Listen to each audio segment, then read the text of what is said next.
Ini dia 3 penyebab kaum middle class semakin terjepit dan solusinya. Halo semuanya, buat kalian yang termasuk masyarakat kelas menengah di Indonesia, kalian ngerasa nggak sih semakin kesini penghasilan kalian itu udah nggak cukup lagi untuk membiayai kehidupan yang nyaman? Karena harga kebutuhan pokok terus meningkat, biaya pendidikan makin mahal, pokoknya semua serba mahal, sementara pendapatan orang kelas menengah ya segitu-segitu aja. Tapi yang paling kena dampaknya adalah orang-orang di kelas menengah yang juga nggak paham soal keuangan. Nah, makanya di video kali ini aku mau bahas 3 hal yang merupakan tanda-tanda kalian terjebak di kelompok kelas menengah dan bagaimana caranya keluar dari situ. Yang pertama, kalian nggak punya aset. Kita sering dengar ya tentang kesenjangan pendapatan di mana yang miskin makin miskin dan orang-orang kaya semakin kaya. Tapi alasan sebenarnya kenapa ini terjadi bukan karena gaji orang kaya itu naik 10 kali lipat, melainkan karena kekayaan mereka itu ada di nilai aset mereka. Kesalahan pertama yang dilakukan oleh kebanyakan orang adalah mereka menghasilkan uang untuk dihabiskan. Sementara orang kaya dan mereka yang berpikiran kaya, punya mindset kaya, mereka itu nggak menghasilkan uang untuk dihabiskan, tapi untuk dikembangkan. Ini 2 cara pandang yang sangat berbeda tentang kenapa kita menghasilkan uang. Karena ketika kalian menghasilkan uang untuk dikembangkan, kalian menghasilkan uang untuk beli lebih banyak aset. Dan kemudian kalian menggunakan aset kalian itu untuk membiayai gaya hidup kalian. Kalian menggunakan uang kalian untuk membeli investasi, sehingga kemudian investasi itulah yang membiayai hidup kalian. Sementara untuk orang lain, kebanyakan orang menggunakan uang untuk membeli barang yang membuat orang lain di sekitar mereka itu semakin kaya. Tapi itu bikin diri mereka sendiri tetap pas-pasan atau bahkan miskin. Contoh sederhananya begini, misalnya ada perusahaan A menghasilkan pendapatan 100 miliar rupiah. Ini cuma angka hipotesis ya, bukan angka real. Nah, perusahaan itu punya biaya sebesar 50 miliar rupiah. Yang berarti mereka punya keuntungan 50 miliar rupiah. Nah, yang terjadi adalah investor melihat angka-angka ini dan mereka tertarik untuk beli saham perusahaan itu supaya bisa kebagian profitnya. Yang bikin harga saham naik, nilai investasi naik adalah ketika perusahaan melihat pendapatan atau keuntungan naik atau ada hal baik yang terjadi di perusahaan. Kalau ada inflasi dan harga-harga naik, ada beberapa hal yang terjadi. Yang pertama, sekarang perusahaan A harus bayar lebih buat semua biaya mereka, karena karyawan bakal mengharapkan lebih banyak uang kan, lebih banyak gaji. Jadi kalau harga-harga naik 10%, biaya yang mereka keluarkan mungkin naik jadi 55 miliar rupiah. Tapi itu juga berarti mereka harus menaikkan harga produk yang mereka jual. Jadi sekarang kalau pendapatan mereka juga naik 10%, berarti pendapatannya naik jadi 110 miliar rupiah. Nah, ini berarti keuntungannya naik dari 50 miliar jadi 55 miliar rupiah. Mereka nggak menciptakan nilai lebih dalam situasi ini.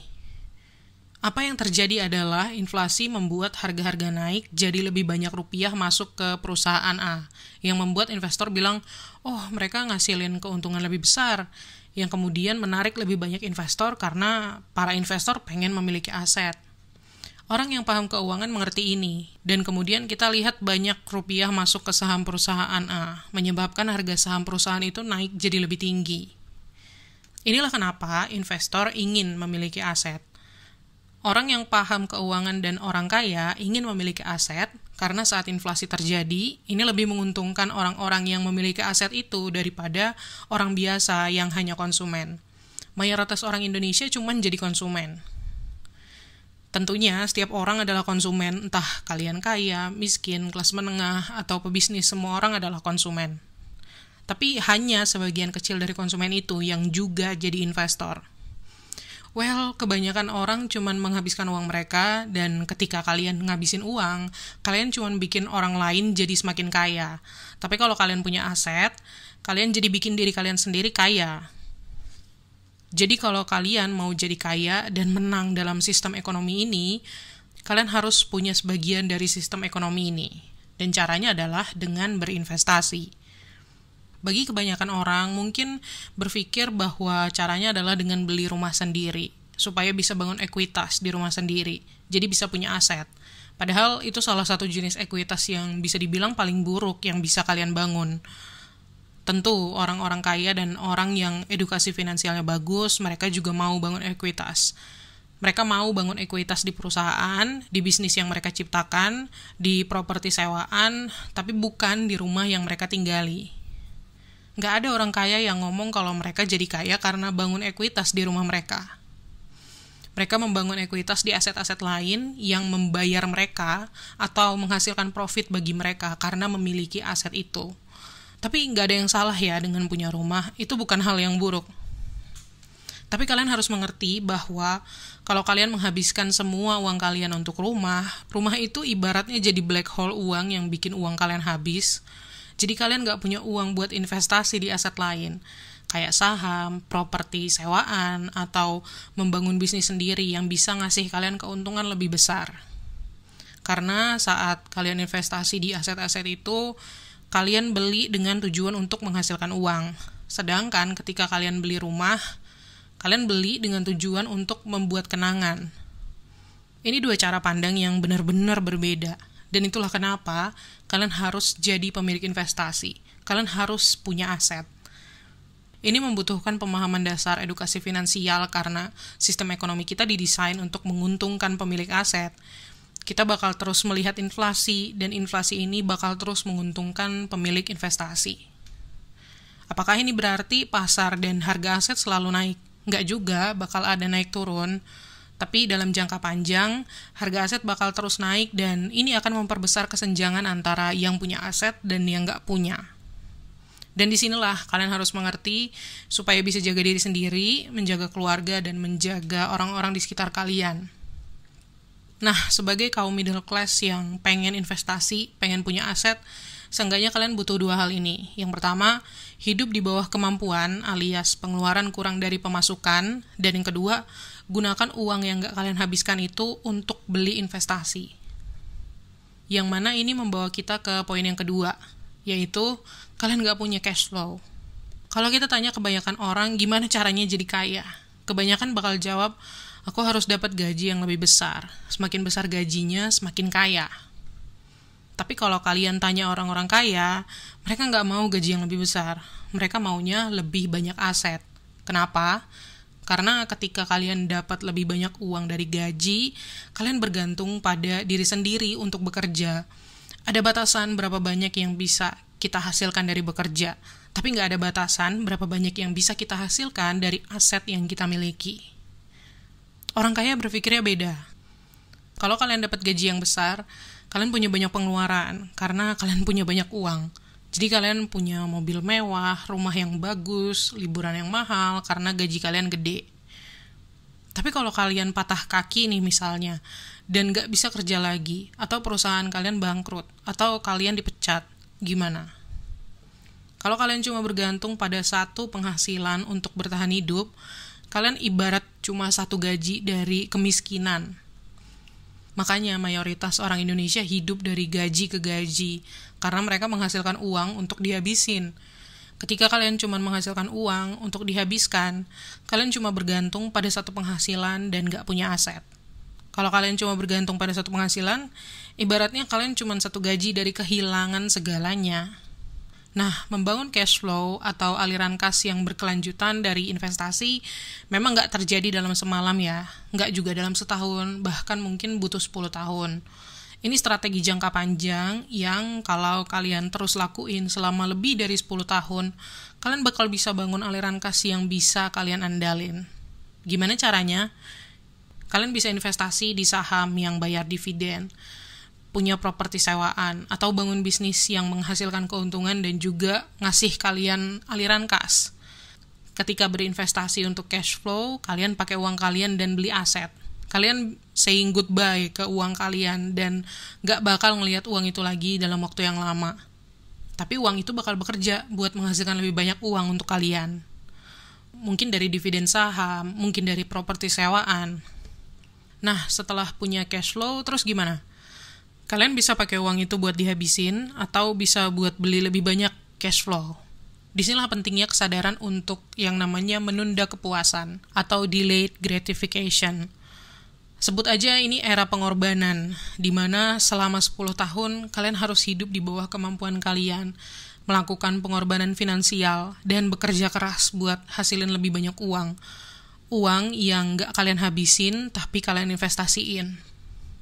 Salah satu caranya adalah investasi untuk dapetin cash flow. Jadi kalau kalian investasikan uang di aset penghasil aliran kas atau cash flow, mungkin di awal bayarannya cuma sedikit. Tapi setiap kali kalian dapat bayaran, dapat untung dari situ, kalian tambah investasi di aset itu. Dan setiap kali kalian dapat gaji dari pekerjaan utama, mingguan, 2 mingguan, atau bulanan, ambil deh sebagian uang dari situ untuk beli cash flow lagi, beli aset lagi. Ingat, ini era pengorbanan. Kebanyakan orang mungkin gak mau menunggu karena berpikir mereka gak punya banyak waktu untuk itu. Mereka pengen beli mobil baru sekarang.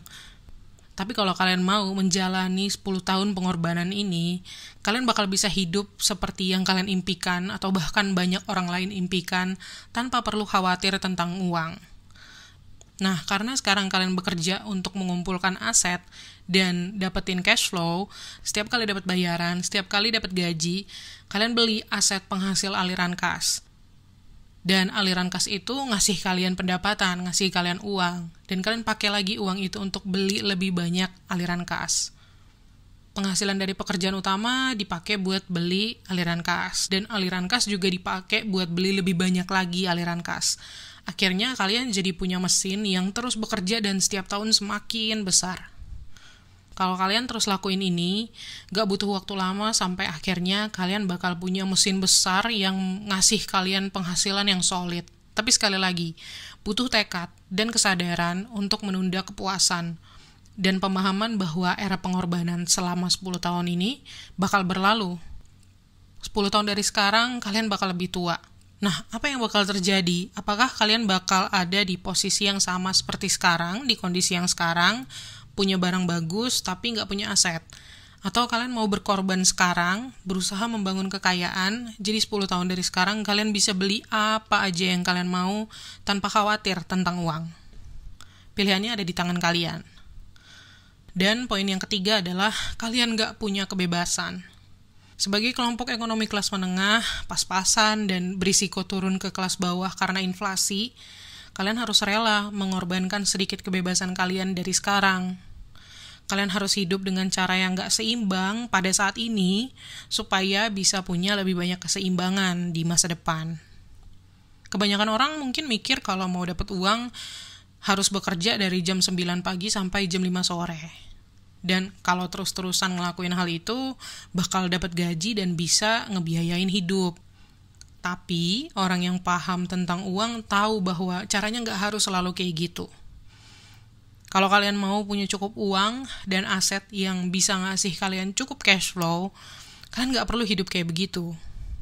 Disinilah kalian harus rela mengorbankan beberapa hal yang enak, yang nyaman sekarang, biar punya lebih banyak kebebasan di masa depan. Mungkin bakal ada argumen yang bilang, tapi kan aku nggak tahu kalau besok aku masih hidup atau enggak. Jadi kenapa harus mengorbankan kenyamanan yang aku rasain sekarang? Atau enggak, hidup cuma sekali, buat apa repot-repot berkorban untuk sesuatu yang nggak pasti? Nah, kalau kalian lagi nonton video ini, kemungkinan besar kalian bakal masih ada besok. Jadi kalau kalian bakal ada besok, pilihannya ada 2. Kalian mau tetap pas-pasan besok, atau berkorban dari sekarang supaya bisa kaya di masa depan. Oke lah, mungkin gak harus untuk jadi kaya raya ya, tapi punya uang tuh buat apa sih kalau bukan untuk bebas? Bebas memilih gaya hidup, bebas dari kekhawatiran akan kekurangan uang apapun kondisinya. Intinya itu kan. Disinilah kalian harus mengerti berapa banyak uang yang kalian butuhin buat kebebasan, di mana penghasilan kalian itu bisa membiayai semua pengeluaran kalian. Berapa angka kebebasan itu? Begitu kalian mencapai angka kebebasan itu, kalian bisa hidup bebas. Butuh hitung-hitungan, berapa banyak uang yang kalian butuhin, berapa banyak pengeluaran kalian, dan bagaimana cara kalian mencapai kebebasan itu. Kebebasan itulah yang disediakan oleh uang. Nah, caranya gimana? Pertama, kalian harus tahu berapa banyak aset yang kalian butuhin buat ngasih kalian aliran kas atau cash flow. Dan yang kedua, gimana kalian dapat uang untuk beli aset sebanyak itu. Kebanyakan orang mungkin setelah melihat angka itu jadi takut dan memilih mundur. Tapi kemudian 10 tahun berlalu, kalian masih ngelakuin hal yang sama dan ada di tempat yang sama seperti halnya 10 tahun yang lalu, dan kalian mungkin bakal bilang, aduh seandainya aku udah mulai mengorbankan gaya hidup, lebih pintar mengatur keuangan, dan mulai investasi dari 10 tahun yang lalu. Waktu bakal terus berlalu. Jadi sekarang kalau kalian mau dapetin kebebasan, punya aliran kas, dan punya aset, kalian harus mulai dari cara kalian mengelola keuangan kalian. Kalian harus bikin pengorbanan. Ini memang gak enak. Kalian jadi harus nurunin gaya hidup. Mungkin yang tadinya sering ke mall, jalan-jalan, dan belanja impulsif, jajan-jajan, kopi, sekarang udah enggak. Tapi pahamilah bahwa kalian harus siap bikin pengorbanan finansial.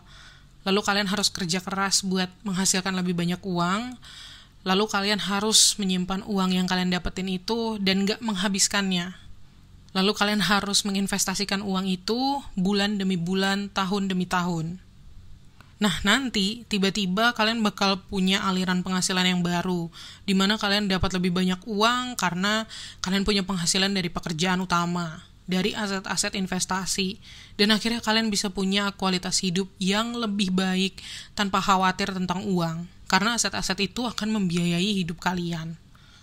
Tapi ini semua dimulai dengan kalian mengubah cara berpikir dan cara mengelola uang. Kalau kalian percaya kalian gak bisa, dijamin 100% deh, gak bakal bisa.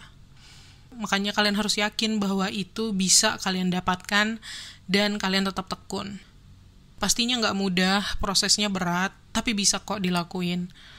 Kalian harus berhenti melakukan apa yang orang lain lakukan. Berhenti ngabisin uang kayak orang lain. Gunakan uang yang kalian hasilkan untuk memperkaya diri kalian sendiri dulu sebelum kalian bikin orang lain kaya. Oke, seperti biasa, terima kasih udah nonton. Silakan klik tombol like dan subscribe kalau kalian suka video ini, dan komen tips apa lagi yang kamu butuhin seputar finansial.